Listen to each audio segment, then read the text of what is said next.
믿음의 조상이라고 고백되어지는 하나님의 사람 아브라함이 175세를 일기로 이 땅의 삶을 마감합니다.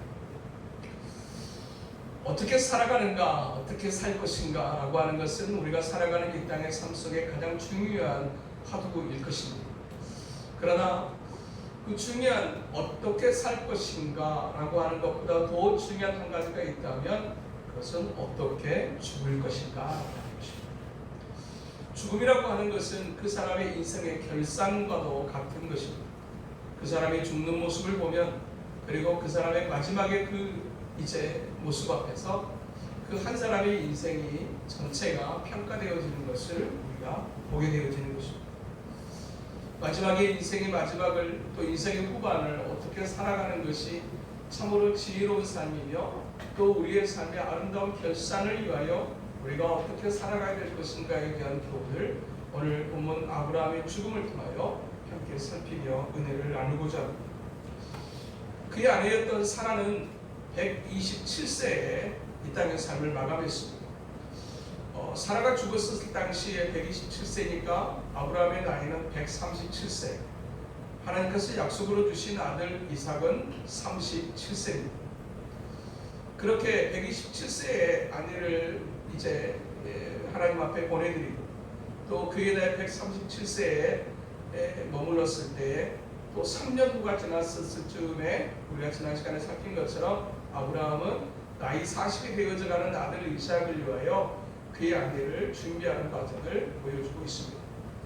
그렇게 그의 아들이 40세 때 그의 아내를 준비하고 그러니까 며느리를 보고, 그리고 나섰을 때 그의 나이가 140살입니다. 그리고 아브라함이 175세에 죽었으니까 이삭을 결혼시키고 난 다음에 35년을 더 산 겁니다.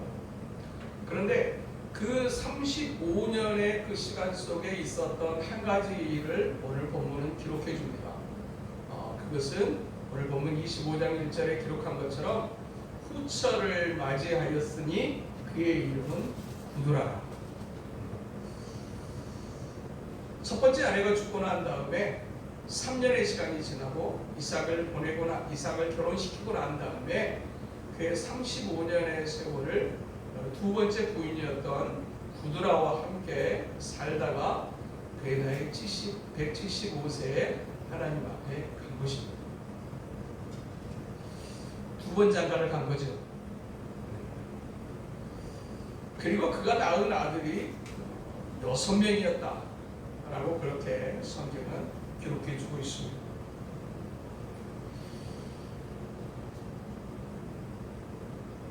어떻게 생각하십니까?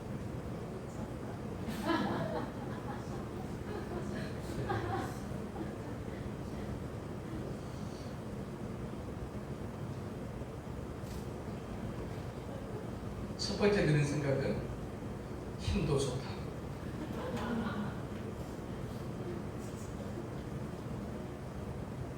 두 번째 드는 생각은 이게 뭔가? 라는 겁니다.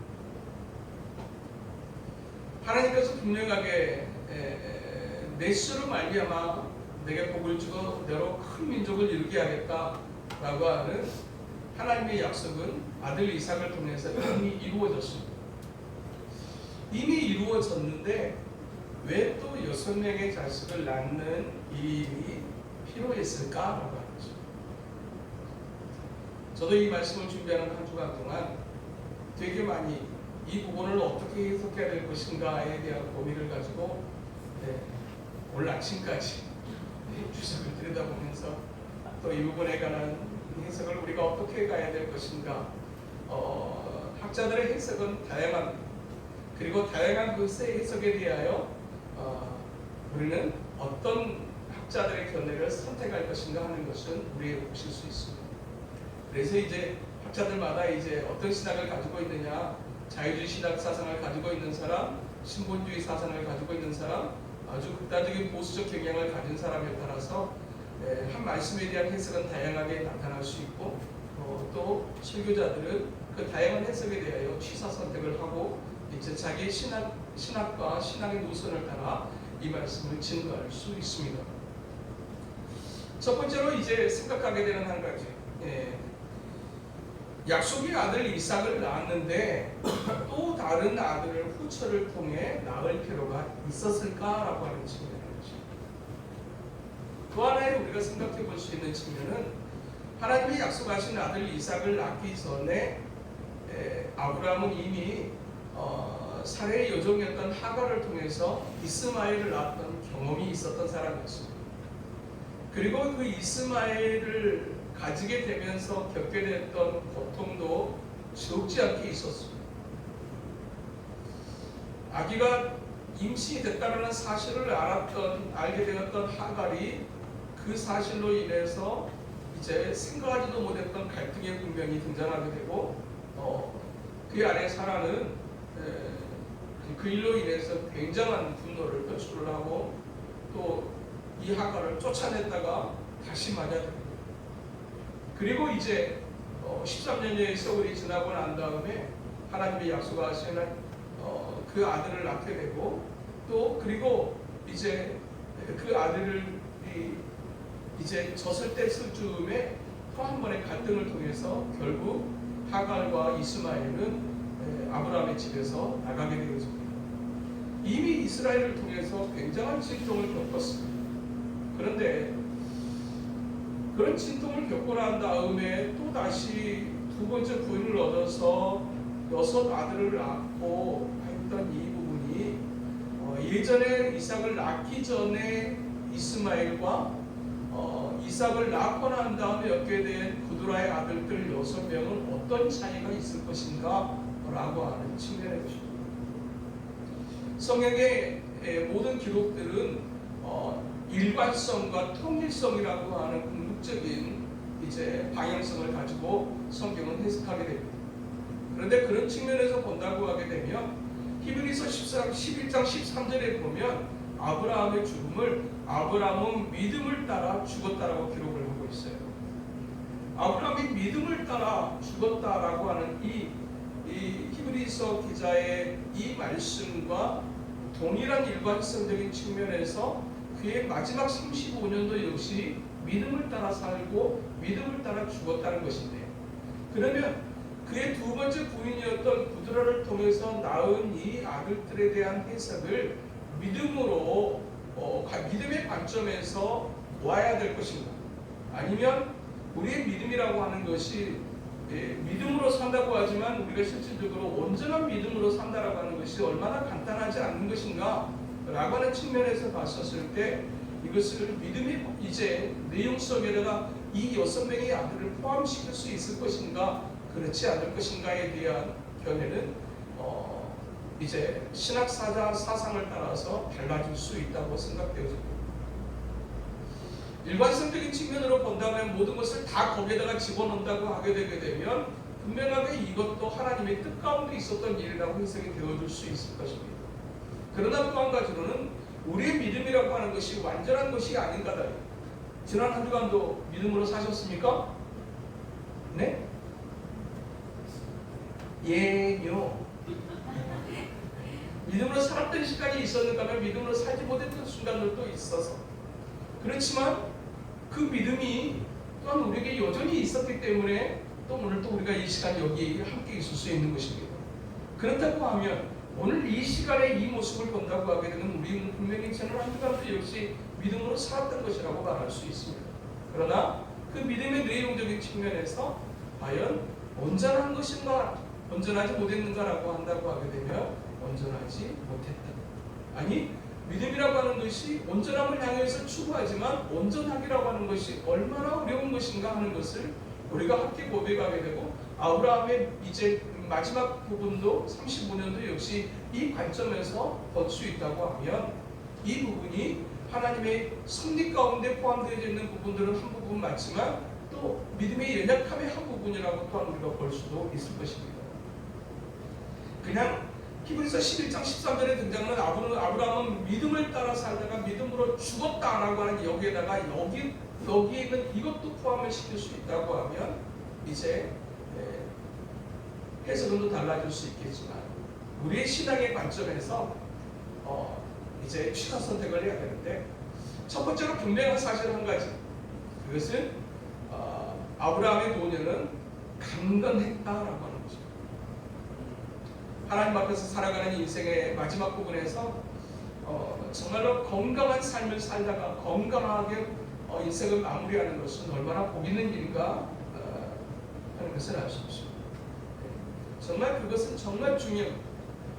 그냥 오히려 노년에 사시는 어른들은 이것도 저것도 다 필요 없고 건강이 최고라고 얘기합니다. 네. 건강보다 더 중요한 것 없다고 생각하라고 이야기를 하고, 그만큼 건강이 자신의 삶에 미치는, 삶의 질에 미치는 영향이라고 하는 것이 굉장히 크다라고 하는 측면에서 본다고 하면, 이 아브라함의 노년은 굉장히 건강한 노년이었던 것을 우리가 볼 수 있습니다. 또 한 가지, 이 아브라함이 6명의 자식을 낳는 이것을 언약의 관점에서 본다고 하게 될 때 그것을 언약의 성취와 같은 것이라고도 해석할 수 있는 측면이 있다는 것입니다. 하나님께서 아브라함을 향해서 축복하시게 될 때 창세기 17장 5절을 보면 이렇게 말씀하세요. 이제부로는 내 이름을 아브라함이라 하지 아니하고 아브라함이라 하니 이는 내가 너를 여러 민족의 아버지가 되게 함이니라 라고 말씀하셨어요. 아브라함의 미래를 향해서 말씀하셨는데, 내가 너로 여러 민족의 아버지가 되게 하겠다고 말씀하셨던 그 여러 민족의 아버지, 그러니까 구드라를 통해서 낳게 됐던 6명의 자녀들이 이제 멀리 흩어져서 살게 되면서 한 민족을 이루게 되고 그 민족의 조상이 되어집니다. 그 측면에서 이제 자기가 낳은 아들이 여러 민족의 조상이 되어졌다라고 하는 것, 열국의 조상이 되어졌다라고 하는 것은 또한 아브라함의 입장에서 본다면 여러 민족의 아버지가 된 것이라고 하는 언약의 성취적인 측면에서 그것은 영적인 의미가 담겨져 있다고 볼 수 있을 것이라는 이야기입니다. 이것이 정말 하나님이 기뻐하시는 것이었느냐?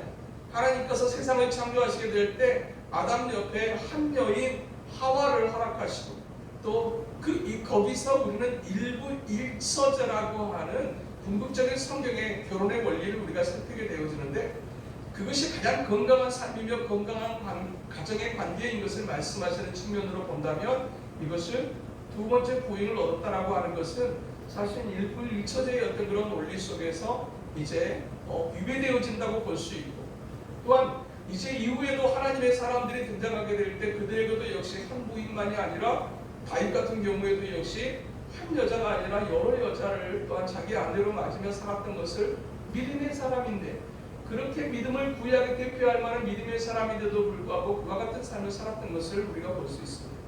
그 당시 어떤 그런 여러 이제 그 시대의 어떤 그런 문화적인 측면들을 우리가 생각하지 않을 수 없는 측면들도 분명하게 존재하지만, 또 한 부분으로 본다고 하게 되면 여러 부인을 둔 것이 과연 그의 삶을 건강하고 정말 풍요롭게 할 수 있었을 것인가라고 하는 측면에서는 갈등의 문제가 사실은 그의 어떤 그런 풍요로운 삶, 또 안정감 있고 건강한 삶을 이제 해치는 역할이 훨씬 더 많았다고 하는 측면에서 이 두 번째 부처를 맞이하는 이 측면의 것을 믿음의 관점으로 해석하기가 좀 어려운 측면들이 있지 않을까.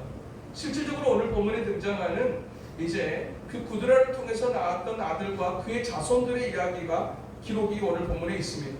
2절에 보니까 시므란과 욕산과 무단과 미디안과 아스박과 수아를 낳고 욕산은 스바와 드단을 낳았으며 드단은 아수르 족속과 루두시 족속과 루미 족속이며, 이제 그렇게 4절까지 그렇게 기록합니다. 그의 후손들에 관한 기록을 보게 되어지는데, 이 구드라를 통해서 낳았던 6 아들과 그리고 그 후손들의 면면을 살펴보게 되면, 이제 이후에 이들은 사실은 어떤 삶을 살아가는 족속이냐면 굉장히 호전적인 삶을 살아가고, 이스라엘이라고 하는 하나님의 백성의 입장에서 보면 이들은 이스라엘을 대적하는 위치에 있었던 사람들이었다라고 하는 사실입니다. 실질적으로 미디안 족속은 이스라엘을 향해서 굉장히 공격적인 족속이었고, 또 오늘 본문에도 보게 되게 되면 3절에 보면 욕산은 스바와 드단을 낳았음이라고 할 때 여기서 스바 족속은 여기서에 등장하는 이스라엘, 이제 하나님 앞에 신실한 믿음의 사람이었던 욥의 재산에 대해서 굉장한 이제 위협을 가하고 또 탈취했던 족속이 스바 족속이었거든요. 그러니까 영적인 관점에서 본다고 하게 되게 되면 하나님의 사람 이스라엘과 이스라엘 족속들에 대해서 굉장히 대적하는 위치에 있었던 그 아들들이 구두라의 후손들을 통해 태어난 족속들이었다라고 하는 사실입니다. 그런 측면에서 본다고 하게 되면 분명하게 하나님께서 정하신 결혼의 제도를 따라 살아가는 것, 그 이외에 뭔가를 더 얻는다라고 하는 것은 삶을 어지럽게 하고 삶에 굉장한 이제 악한 영향을 받을 수밖에 없다라고 하는 측면에 있어서 이것은 분명하게 우리가 좀 이제 받아들여야 될 부분이라고 생각이 되어집니다. 한 부분으로는 창세기 17장 5절에 말씀하시는 하나님의 예언이 성취되어지는 한 측면이 있었지만, 또 하나는 하나님께서 정하신 그 사람 외에 또 다른 인간적인 생각, 자신의 건강을 기초로 또 다른 어떤 그런 이제 생산하는 그 일로 인해서 그의 후손들에게 미쳤던 영향을 생각한다고 하게 되면, 그것은 결코 하나님의 기뻐하시는 원리 속에 자신의 삶을 대입하지 않으면 그 삶은 결코 안정되고 평안할 수가 없다는 사실을 우리에게 말씀하고 있습니다. 그러나 또 한 가지로 생각해 볼 수 있는 측면 하나가 있다는 것은, 이삭을 낳기 전에 낳았던 이스마엘과 그두라의 후손들은 과연 어떤 차이가 있을 것인가 라고 하는 것입니다. 이미 이스마엘 때문에 당했던 고통이 굉장히 큰 것을 아브라함이 충분히 알 수 있고, 그런 상황 속에서 또 이 6명의 자녀를 낳아가지고 그의 후손들을 통해서 일어나게 될 갈등에 대한 생각은 과연 아브라함은 없었던 것일까 라고 하는 측면을 얘기해 보게 될 때, 이 구두라의 아들 6아들에 대해서 긍정적인 시각을 가지고 있는 신학자들과 설교자들의 모습, 이제 그 이야기들을 들여다보면, 이스마엘은 하나님의 약속하신 그 약속을 기다리지 못하고 그것을 믿지 못하여 하나님의 약속을 대신하려고 했던 아들이 이스마엘이었다면, 하나님의 약속하신 아들 이삭을 낳고 난 다음에 주셨던 이 6명의 자녀는 하나님의 약속 이후에 더해주신 하나님의 선물과 같은 것이었다 라고 해석하는 설교자들과 또 주석가들이 있는 것을 볼 수 있었습니다. 그러면서 그들이 주장하는 이제 근거 하나가 있는데, 그 근거가 오늘 본문 8절에 보면, 그의 나이가 높고 늙어서 기운이 다하여 죽어 자기 열조에게로 돌아가매 라고 하는 이 본문의 말씀입니다. 그의 나이가 높고 늙어서 라고 할 때, 여기서의 높다라고 하는 이 단어가 히브리어 원어 성경을 들여다보니까 토바라고 하는 단어로 기록이 되어 있어요. 이 토바라고 하는 이 단어의 뜻이 어떤 것이냐면, 기분 좋은, 기쁜, 아름다운, 행복한이라는 뜻을 가지고 있어요. 그래서 이제 영어 성경에도 들여다봤더니, 어떤 영어 번역본에서는, 영어 성경에서는 content라고 하는 단어로 기록하고, 또 다른 영어 성경에서는 satisfied라고 하는 단어로 기록되어지고, 그런가 하면 우리가 이제 가장 중동적인 신학적 견해를 가지고 일치하는 영어 번역본인 킹제임스 버전을 보니까 full이라고 하는 단어로 기록이 되어져 있어요. 그러니까 똑같은 한 사건이지만 똑같은 한 이제 모습을 원어에서 기록하게 되게 될 때, 거기서는 분명하게 이제 토바라고 하는 단어로 이제 행복한, 만족한, 그리고 기쁜, 아름다운, 이런 어떤 단어로 이제 그의 아브라함의 관련을 표현하고 있다라고 하는 사실입니다. 컨텐츠나 satisfied 역시 만족하는 이라고 하는 뜻을 가지고 있다라고 하는 측면에서 원어와 가깝다고 볼 수 있는데, 또 이제 이 킹제임스 버전에서는 full이라고 하는 단어로 기록해서 그가 정말 살 만큼, 그러니까 살 만큼 충분하게 라고 하는 측면과, full이라고 하는 단어도 역시 만족하다라고 하는 단어들이 의미가 담겨져 있는 거거든요. 그 관점에서 보게 되게 될 때, 이제 그의 후체였던 그들하고 함께 살았던 35년의 생활도 역시 행복하고 만족한 것이었다라고 하는 측면으로 본다고 하면, 약속을 믿지 못해서, 기다리지 못해서 인간적인 방법으로 출산했던 이제 이스마엘과 그들의 후손과의 관계는 굉장히 다른 측면들이 있다라고 해석을 하는 겁니다. 무엇보다도 그분들이 주장하는 또 한 가지 견해가 있는데 그것은 이스마엘을 낳고 난 다음에 그리고 그드라의 후손을 통해서 6 아들을 낳고 난 다음에 일어났던 하나님과의 관계성입니다. 그 선택을 하고 난 다음에 그러니까 이스마엘이라고 하는 인간적인 방법으로 자식을 낳겠다라고 하는 그 선택을 하고 난 다음에 아브라함과 하나님의 관계는 어땠습니까? 하나님께서 그 이후로 이삭의 출생에 대한 예언을 1년 전에 하시기 전까지 하나님과 아브라함 사이에 침묵의 시간이 지나갑니다.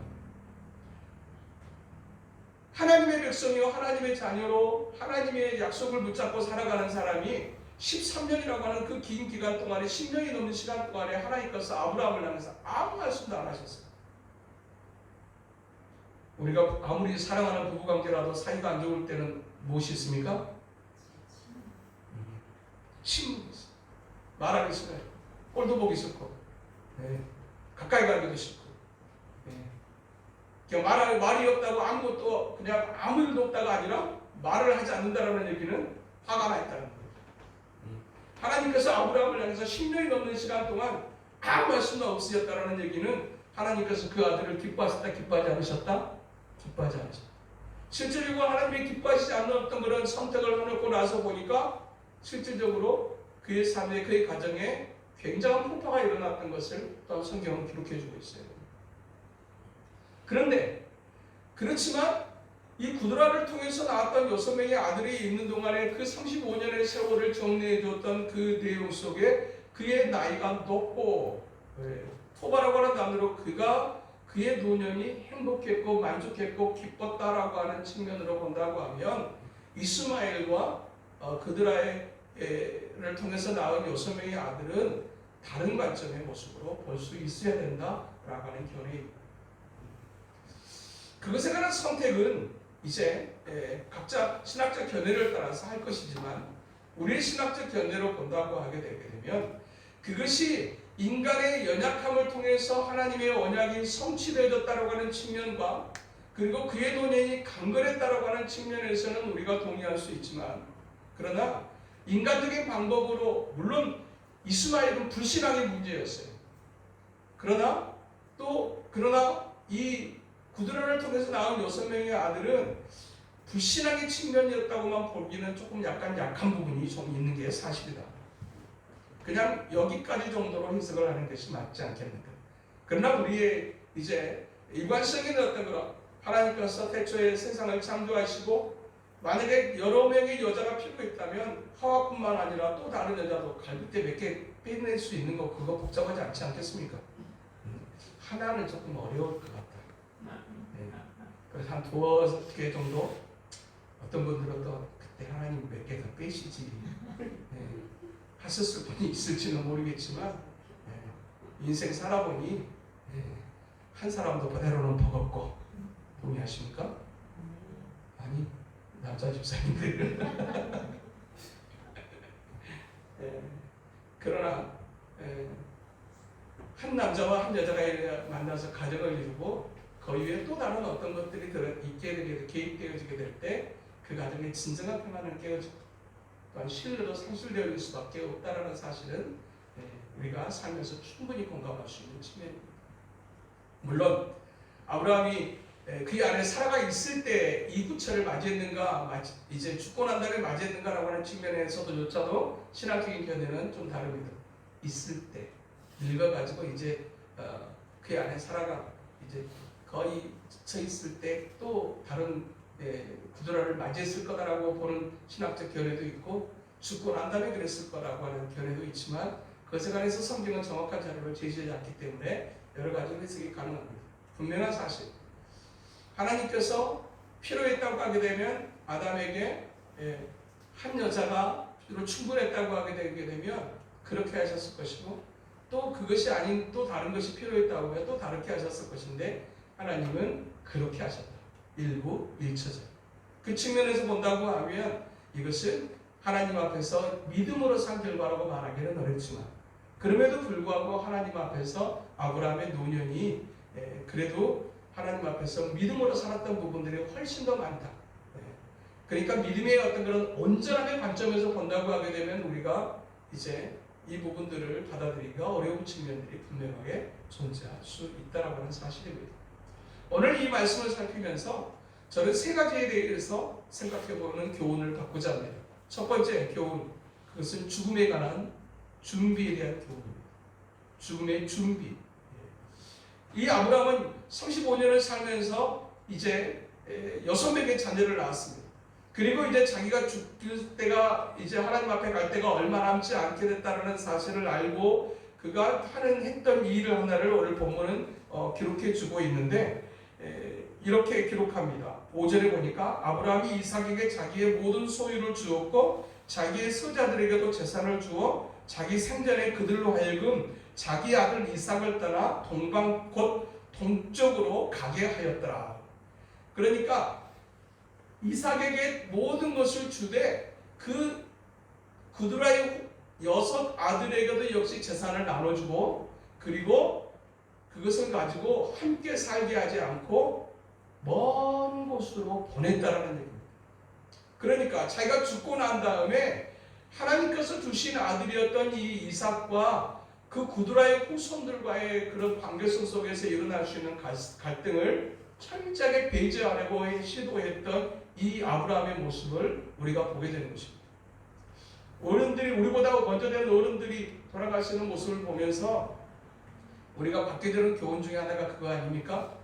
아직 힘이 있을 때, 아직 끝이 아니게 될 때, 뭔가 할 수 있을 때 재산이 있다면 재산 정리 잘하고 교통 정리 잘하고 가셔야 돼요. 이렇게 빨리 가버릴 줄 나도 몰랐지야. 이렇게 말씀하시면 답답해지는 거죠. 조금 더 일찍이 재산도 역시 어떻게 할 것인가 정리할 것 딱딱 정리하시고 내 코에다가 호스를 꽂을 것인가 안 꽂을 것인가 이것도 정리하시고 그렇게 해서 정리를 잘하고 가셔야지 정리를 잘 못 해놓고 가시게 되게 되면 그것이 이제 자녀들의 삶 속에 굉장한 고통들을 주게 되는 것을 볼 수 있어요.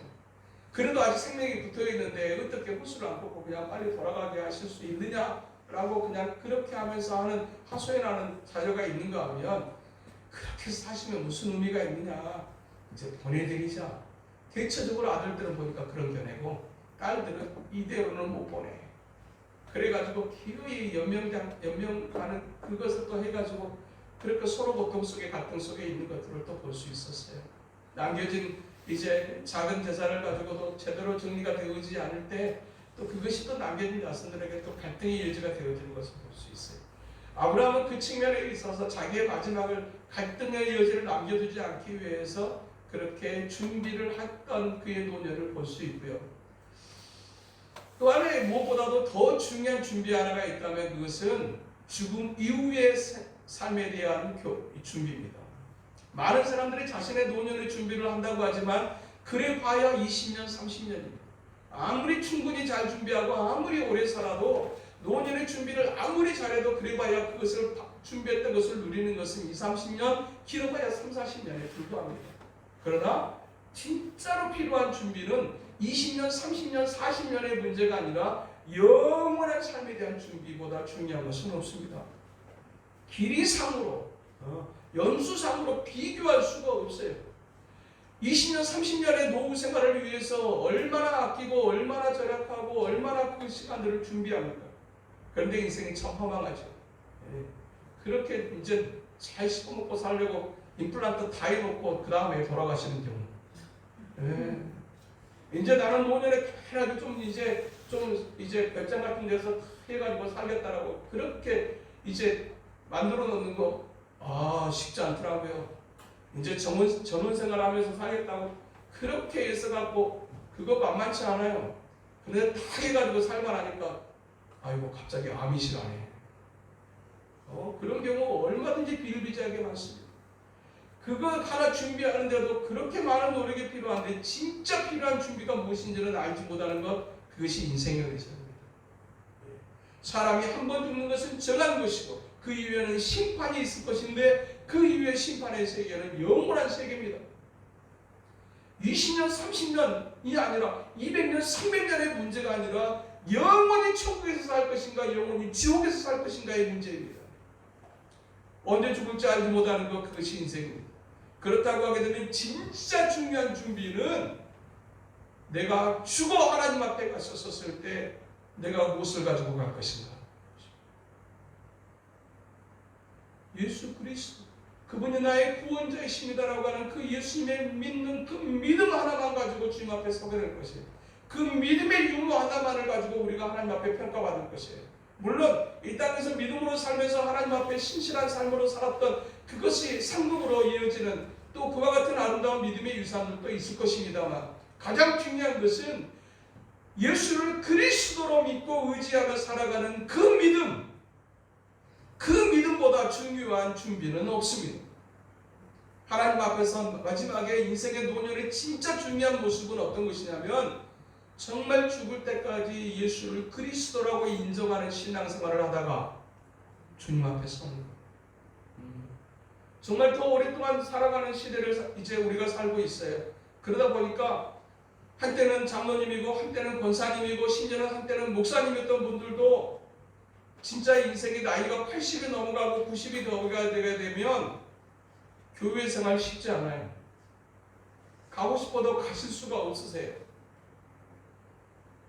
그래서 그분들의 예배가 바뀌어지는 것을 보게 되는 안타까움이 있어요. 바뀌어져요.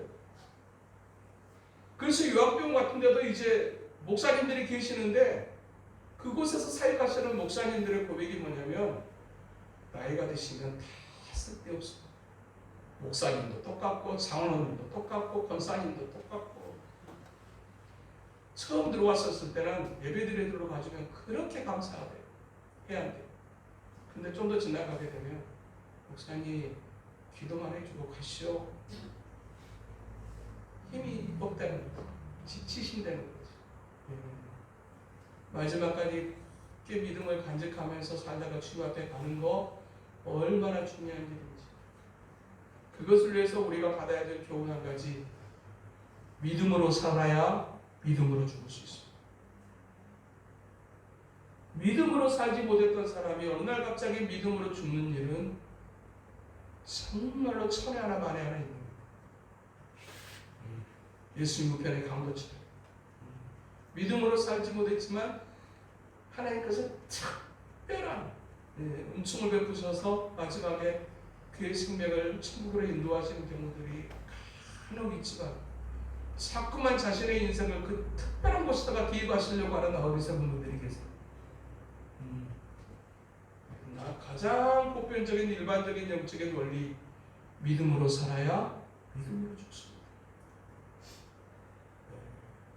잘 보낸 하루가 평안한 밤을 맞이하게 하듯이 잘 보낸 일생이 평안한 죽음을 맞이할 수 있게 해요. 오늘이라고 하는 이 날이 하나님 앞에서 믿음의 관점에서 얼마나 중요한 날인가를 기억하셔야 됩니다. 오늘 하나님 앞에서 이 한 주간도 믿음으로 사는 것이 얼마나 중요한 것인가를 생각하셔야 됩니다. 오늘이라고 하는 날에 내가 믿음으로 살 때 나의 인생의 후반부가 결정되어지는 것을, 믿음으로 사셔야 믿음에 따른 열매를 따먹을 수 있습니다. 인생은 갈수록 좋아져야 됩니다. 할렐루야. 육체는 노쇠해지겠지만 영적인 측면에서는 더 귀하고 더 아름답게, 하나님 앞에서 신실한 믿음을 지키면서 참으로 아름답게 늙어가는, 나이가 들어가는 모습은 얼마나 귀한지 몰라요. 갈수록 이제 고집만 늘어나고 갈수록 싸나워지고 이런 식의 늙음이 아니라 정말 갈수록 귀하고 예쁘고 고상하고 정말 주님을 닮은 것 같은 그 아름다운 온유함을 가진 채로 인생의 노년을 맞이하는 것은 얼마나 남겨진 자들에게, 자녀들에게 귀하고 복된 일인지.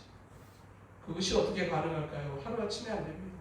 믿음으로 오늘을 살 때, 믿음으로 이 한 주를 살 때 그 다음이 가능하다는 생각을 교훈받고, 마지막 주시는 교훈 하나, 축복은 계승될 수 있어야 된다는 것입니다. 아브라함은 그의 많은 재산을 그의 자녀들에게 나누어 주되 특별하게 이삭에게 모든 것을 다 주었어요. 그러면서 또한 이제 오늘 본문은 마지막을 이렇게 마무리합니다. 아브라함이 죽은 후에 하나님이 그의 아들 이삭에게 복을 주셨고, 하나님께서 그의 아들 이삭에게 복을 주셨다는 얘기는 무슨 얘기입니까? 그것은 아브라함이 받았던 복이 이삭에게로 계승되어졌다는 얘기입니다.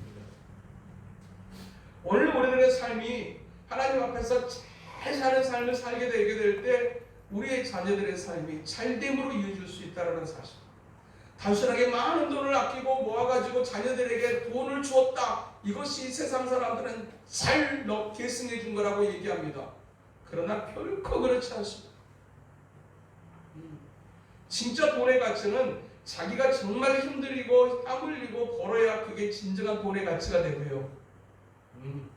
젊은 아이들 돈 쓰는 거 보십시오. 겁없이 씁니다. 무섭게 씁니다.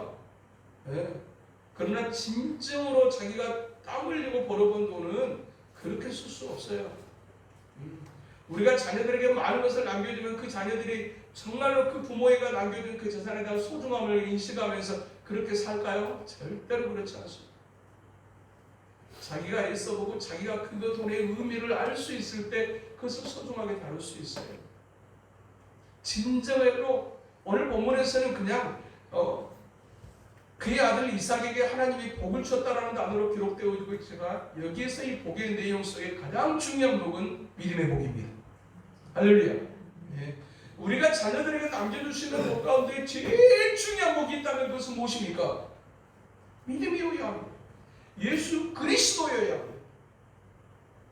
예수 그리스도가 빠져버린 나머지 모든 복은 그것은 순식간에 달아갈 수 있는 것이고, 오히려 그것이 많을수록 오히려 그의 영혼을 더 망칠 수도 있다는 사실은 우리가 인생을 조금만 살아보면 얼마든지 알 수 있는 것이에요.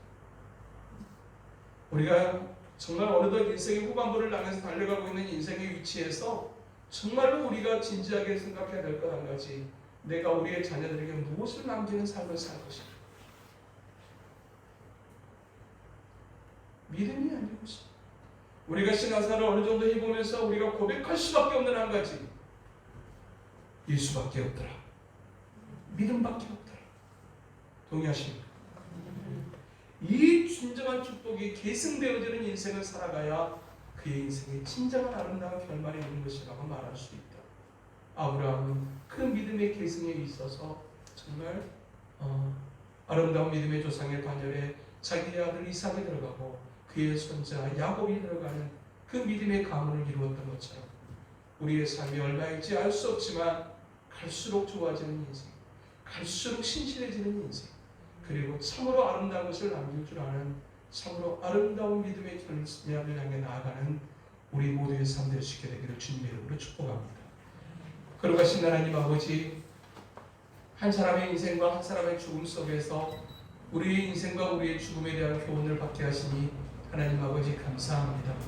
오늘 또 주시는 말씀을, 주시는 교훈을 하나님 깊이 새겨서 참으로 안타까운 인생의 결말에 이르지 않기를 원하시는 하나님, 오늘 또 하나님이 기뻐하시는 그 결말에 이르는 우리 모두 될 수 있도록 주여 도와주시옵소서.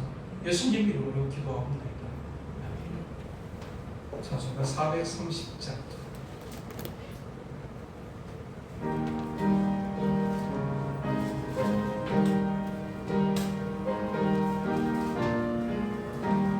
주와 같이 길 가는 것 즐거운 일 아닌가. 우리 주님 걸어가신 발자취를 밟겠네. 한 걸음 한 걸음 주 예수와 함께 날마다 우리 걸어가리. 어린 나이 같은 우리 미련하고 약하나 주의 손에 이끌리어 생명길로 가겠네. 한 걸